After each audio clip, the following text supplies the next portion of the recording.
Well, the simple part that most people don't understand is that every thought we think and every word we speak is creating our future. It's as though our thoughts go out into the universe and are accepted and brought back to us as experience. Now that is a very simple thing, but most people don't get it. They don't understand it. They've never heard it before and they think it's ridiculous. But if you can really accept the fact that every time you think a thought and every time you speak a word, you are literally painting your future, making your dinner, whatever you want to call it. You are creating and you're creating your own life. And this is simple, but it's not easy to accept. But once you accept it, then you can start deliberately creating what you want in your life. And you begin to be aware of what you don't want in your life and how you are contributing to it. Now I think this has been around forever, but for some reason in the last 20 years, the universe has wanted this to go out among all the people or all the people that are ready for it. See, most of us just think, and we don't pay any attention to what we're thinking. We're just doing it. But that's something you need to train yourself to do. You begin to train yourself to be aware of what you're thinking. And one of the ways to do that is to periodically say to yourself, what am I thinking? Would I like this thought to create my life? Would I like to have the experience that this thought could bring to me? Well, it takes a while to do that. But even if we could begin on the smallest level to be aware of our thinking, we can start to make changes.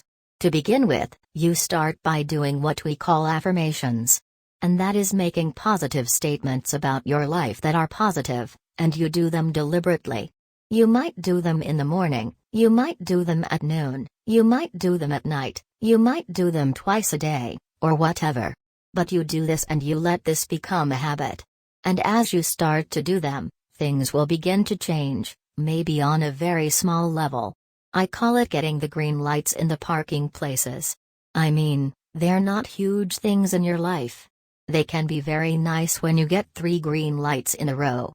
And you're in a hurry. Doing an affirmation is either writing it down, writing it on the wall, or the mirror, or using, just saying it. What I like people to do is to stand in front of a mirror and do their affirmations.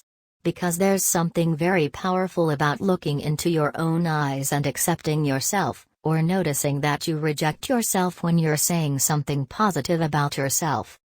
So that would be a very beginning way to start. Say in the morning, you get up in the morning, you go to the mirror. And this is a big one.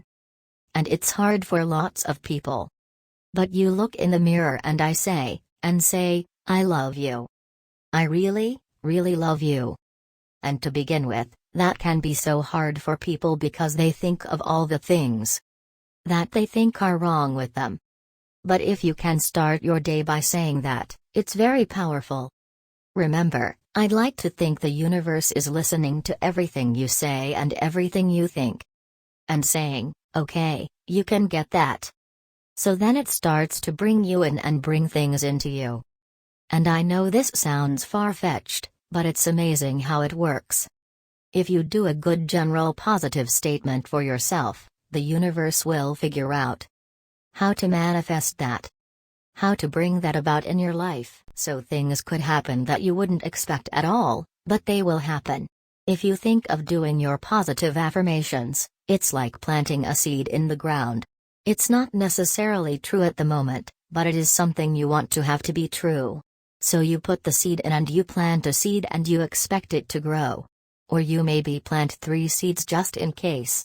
You expect them to grow. And you don't wait 2 days and then dig in the earth and say, what's happening, what's happening? You expect that thing to grow because you know there's a law and a process. And the seed will grow if it is in the right soil and it has the right amount of moisture. Making it really a habit and doing it every day.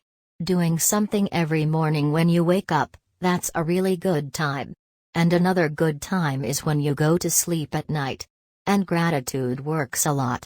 It's just being grateful for everything. The more, I always say the universe loves gratitude, the more you're grateful for what the good is in your life, the better you get to be grateful about. And it's like, if somebody gives you a present or gives me a present, and I say, oh my God, I hate that color and it doesn't fit. That person will never give me another present. But if you say, oh, it's wonderful, and thank you, I really adore it. It's great. That person is probably going to want to buy you a present every time they see something they think you would like. And it's like that with the universe. The universe loves gratitude. If you have very strong beliefs within you that you don't deserve good things in your life, and a lot of people have that, then there can be delays. And sometimes people say, well, affirmations don't work. I've done them. But when they're doing, for instance, prosperity affirmations, and they've done some prosperity affirmations and they say it doesn't work. Nothing's happening.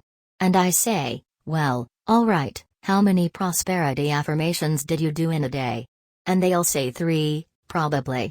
And they say, alright, how many poverty affirmations did you do this day? And that could be 300, depending on where you're coming from and what is running through your mind. See, I have this. One of my thoughts about life is that only good lies before me. And I've been saying this for many years. So it doesn't really matter to me what happens in life because I know it's going to be good. Well, there are lots of things you can do to help you become more conscious of what is going on. And because so many of our belief systems really are unconscious or subconscious, we're not aware of them. They're just things that were bred into us as we were children. It's to take a little time to figure out what they are. And I always say a really good exercise is to take a big sheet of paper on top of it. Say what I think about men, and then another one, what I think about women, what do I think about money, what do I think about any subject you can think of. And just write all the things that come out of your thoughts. And whether they sound good or not, just write them down. And any one subject, if you just write them all down and then look at them and see how many are positive and how many are negative. And if you can take those negative ones and turn them around, make them into positive affirmations, then you can start clearing up what you believe about, say, money that is not positive for you or is keeping you from bringing money in. And you can do that with lots of things in your life, so you can really begin to realize what you do believe about these things. So you can't change your thoughts if you don't know what your thoughts are. There is a law of thinking, and we are beginning to learn about it. And it is like a computer. If you have this gorgeous computer put in front of you, and you don't know what to do with it, it's a piece of junk. But if you learn the language of the computer, miracles happen. And that is what the law of thinking is. When you learn how it works, miracles happen. What you think and what you believe is what will come true for you. Your thoughts create your life. It's that simple. And when we can get that, we can make enormous changes. Well, I think it really starts with realizing that you don't love yourself, that most people don't. Most people feel they're not good enough, they haven't done it right, they won't do it right, they'll never be enough, and they're definitely not lovable. And when we come from that space, it's very hard to create things for ourselves that are really good. So in the early days when I worked with people, I used to fix this problem and fix that problem, and you'd have this a health thing and we'd work on that and we'd work on this. And one day I discovered, much to my amazement, that if I would help people learn to love themselves, to really accept themselves as they are, we didn't have to work around problems because it was almost like a miracle. Everything seemed to fall away. It's a hard one for people because we grow up believing that we're not good enough and nothing is right. I remember lots of times I would ask people, well, what is really wrong with you? What have you done that is so terrible that you're not acceptable to yourself? And I never ever got an answer that made any sense.